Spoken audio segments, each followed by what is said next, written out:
नमस्ते दोस्तों। आज मैं आपको एक ऐसी कहानी सुनाने जा रही हूँ जो मेरी ज़िंदगी का सबसे डरावना अनोखा अनुभव था। एक कहानी जो शायद आपको रात भर सोने ना दे। ये कहानी है वो रात वो आवाज़। तैयार हैं? चलिए शुरू करते हैं। बारिश की एक कठोर रात थी। मैं अनाया अपने छोटे से गांव के घर में अकेली थी। मेरा घर गांव के बिल्कुल किनारे था जहां जंगल शुरू होता है। उस रात बिजली नहीं थी और बारिश की आवाज़ के साथ जंगल से अजीब सी सिसकियों का आवाज़ आ रही थी। पहले मैंने सोचा शायद हवा का शोर है, पर वो आवाज़ बढ़ती गई, जैसे कोई औरत रो रही हो। दूर कहीं और मुझे बुला रही हो। मेरा दिल ज़ोर ज़ोर से धड़क रहा था। मैंने अपने आप को समझाया, अनाया ये बस तेरा डर है। पर तभी मेरी खिड़की के बाहर एक सफ़ेद साया दिखाई दिया। एक पल के लिए मुझे लगा मैंने एक औरत का चेहरा देखा। लंबे बाल, सफ़ेद कपड़े और आँखें काली, बिल्कुल काली।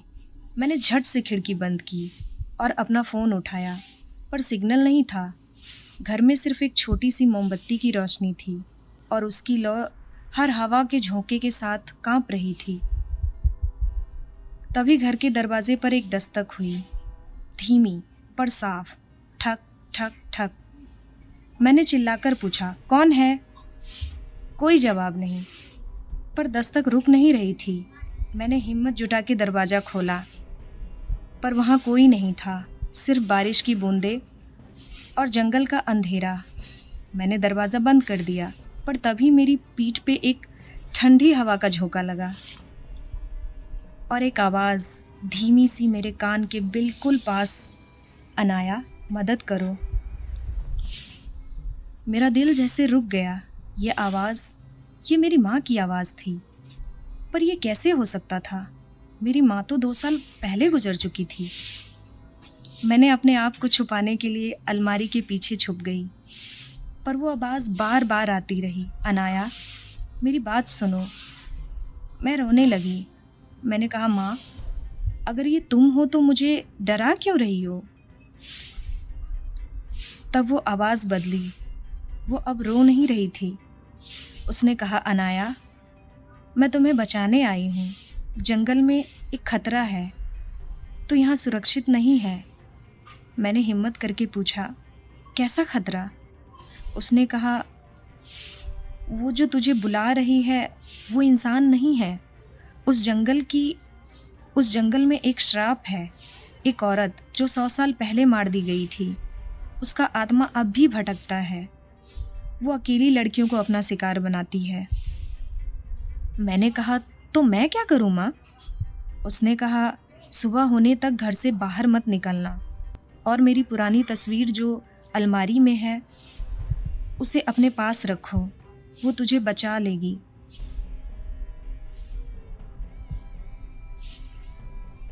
मैंने झट से अलमारी खोली और माँ की तस्वीर निकाली। जैसे ही मैंने तस्वीर हाथ में ली, वो सिसकियों की आवाज़ बंद हो गई। जंगल का शोर भी जैसे थम सा गया। मैंने तस्वीर को सीने से लगाया और सुबह तक वहीं बैठी रही। सुबह जब रोशनी हुई, मैंने देखा कि घर के बाहर चारों तरफ अजीब सी निशानियाँ थीं, जैसे किसी ने खरोचने की कोशिश की हो। मैंने गांव वालों से बताया और उन्होंने कहा कि जंगल में एक पुरानी कहानी है, एक श्राप की जो हर बारिश की रात में जाग उठता है।